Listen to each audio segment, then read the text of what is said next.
Hello students, आज हम इस टॉपिक में कहानी लेखन की विधियां, लघु कथा लेखन, शॉर्ट स्टोरी राइटिंग सीखने जा रहे हैं कि हम किसी भी तरह की स्टोरी कैसे लिखेंगे।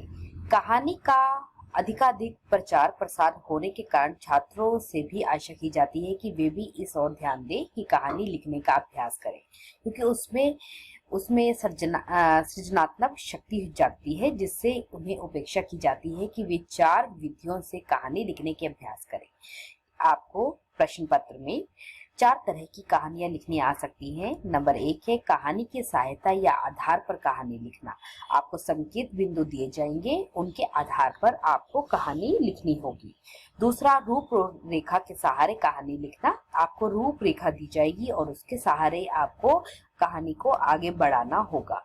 तीसरा, अधूरी या अपूर्ण कहानी को पूर्ण करना होगा। आपको कोई कहानी दी जाएगी जो अपूर्ण होगी, अधूरी होगी, जिसका पूर्ण अंत नहीं दिखाया गया होगा, तो आपको उस बारे में कहानी लिखनी है। चित्रों की सहायता से कहानी का अभ्यास भी करवाया जा सकता है। आपको प्रश्न पत्र में तरह तरह के चित्र दिए जा सकते हैं और उसमें आपको कहानी लिखनी होगी। आइए अब एक एक करके समझते हैं कि कैसे आपको कहानी लिखनी है। नंबर 1, कहानी की सहायता या आधार पर कहानी लिखना कैसे लिखी जाती है। देखिए, मूल कहानी को ध्यान से पढ़कर कहानी लिखने का अभ्यास किया जाना चाहिए। मूल कहानी का अर्थ है कि जो कहानी को आपको संकेत बिंदु दिए गए हैं उसको ध्यान से समझिए। चरित्रों या घटनाओं को अलग से कागज पर संकेत रूप में लिख लिया जाए और फिर अपनी भाषा में उसे कहानी में परिवर्तित किया जाए। कहानी का आरंभ हो, जो प्रारंभ है, जहां से आप लिखना शुरू करेंगे कहानी को, वो बहुत ही अच्छे तरीके से होना चाहिए। जैसा कि आपने हर कहानी में देखा होगा कि एक राजा था, एक रानी, ऐसे दिया जाता है। संवाद छोटे छोटे हो, जो आप उसपे वाक्य लिखे गए हों वो छोटे होने चाहिए। कहानी का क्रमिक विकास हो, धीरे धीरे कहानी आगे बढ़नी चाहिए और अंत स्वाभाविक हो, और जो अंत है वो सुखद या स्वाभाविक हो सकता है। कहानी का शीर्षक मूल कहानी का शीर्षक हो। जो कहानी जिस पाठ पर आधारित है उस पर शीर्षक दिया जाना चाहिए। भाषा सरल और सुबोध हो। भाषा सरल होनी चाहिए, छोटे छोटे शब्दों में आप लिख सकते हैं। अगला देखिए, अगला है रूपरेखा के सहारे कहानी लिखना, संकेत बिंदुओं के सहारे कहानी लिखना। इसमें आपको इस प्रकार से देखिए, जैसे निम्न उसमें आपको एक संकेत दिखाए गए हैं, उस आधार पे कहानी लिखनी होगी। एक किसान के लड़के लड़ते लड़ते किसान मरने के निकट सबको बुलाया, लकड़ियों को तोड़ने के लिए दिया, लकड़ियों से न किसी से न टूटा, एक एक कर लकड़ियां तोड़ी। तो शिक्षा क्या मिलती है वो आपको लिखना है। उपयुक्त संकेतों को पढ़ने और थोड़े कल्पना से काम करने को कहानी को पूरा किया जा सकता है। आप कहानी लिखने के लिए रूपरेखा बनाने के लिए संकेतों का सहारा ले सकते हैं और उसके आधार पर आपको कहानी आगे बढ़ानी है। जैसे अभी यहाँ पर एक कहानी दिखाई गई है आपको। एक था किसान, उसके लड़के थे, लड़कों में मेल नहीं था, वे बराबर में लड़ते झगड़ते रहते थे। एक दिन बुखार में किसान बहुत बीमार में पड़ गया। जब वह मृत्यु के निकट पहुंच गया तब अपने चारों ओर लड़कों को बुलाया और मिलजुल कर रहने की शिक्षा दी, किंतु लड़कों पर उसकी बात का कोई प्रभाव नहीं पड़ा। तब किसी ने लकड़ियों का गट्ठर मंगाया और लड़कों को तोड़ने को कहा। किसी ने गट्ठर न टूटा, फिर लकड़ियां गट्ठर से अलग कर दी गई। किसान ने अपने सभी लड़कों को बारी बारी से बुलाया और लकड़ियों को तोड़ने के लिए कहा। सबने आसानी से ऐसा किया और लकड़ियों को एक एक करके टूटती गई।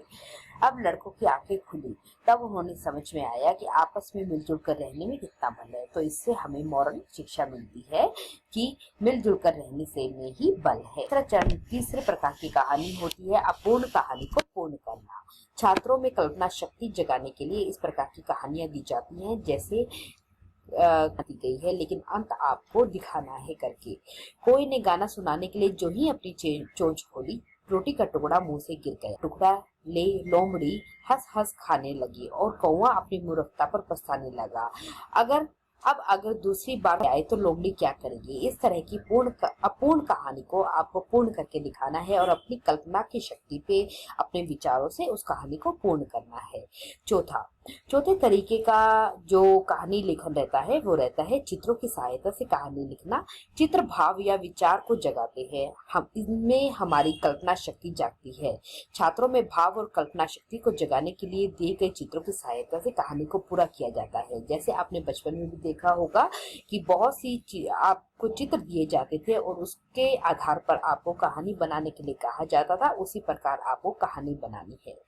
जैसे यहाँ पर एक मूर्ख बंदर का अगर चित्र दिया होता तो यहाँ पर आप कहानी आराम से लिख सकते थे कि एक सेठ था, उसने एक बंदर पाला था। बंदर सेठ से बहुत ही हिला मिला था। सेठ बंदर को बहुत बुद्धिमान समझता था, पर बंदर बंदर ही था। एक दिन की बात है, गर्मी के दिनों में सेठ बहुत ही गहरी नींद सो रहा था। बंदर उसे पंखा झल रहा था। एक मक्खी उड़कर आई और सेठ के शरीर पर बैठ गई। बंदर बार बार उस मक्खी को पंखे से उड़ाता, पर मक्खी बार बार सेठ के शरीर पर बैठ जाती। अंततः में बंदर से रहा नहीं गया और उसने एक पत्थर का टुकड़ा ले लिया। इस बार मक्खी सेठ की नाक पर बैठी। बंदर ने उसी समय पत्थर के टुकड़े से उसे तोड़ से जोर से मारा।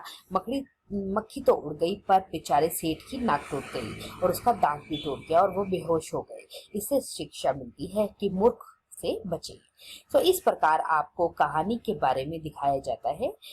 एक बार फिर से देखिए, कहानी को हम 4 आधार पे हम लिखेंगे। नंबर 1, कहानी की सहायता या आधार पर कहानी लिखना। कि आपको किसी भी तरह की कहानी घटना दी जाएगी, वो छोटी या लंबी घटना हो सकती है और उसको आपको लिखना है। प्रसंग या घटना के आधार पर कोई भी कहानी आप बना सकते हैं। दूसरा है कहानी को रूपरेखा के सहारे कहानी बनाना, संकेतों के आधार पर कहानी बनाना। तीसरा होता है अधूरी या अपूर्ण कहानियों को पूर्ण करना। चौथा होता है चित्रों की सहायता से कहानी का अभ्यास करना। धन्यवाद। इसी तरह हम अगली वीडियो में बहुत सारी कहानियां लिखेंगे।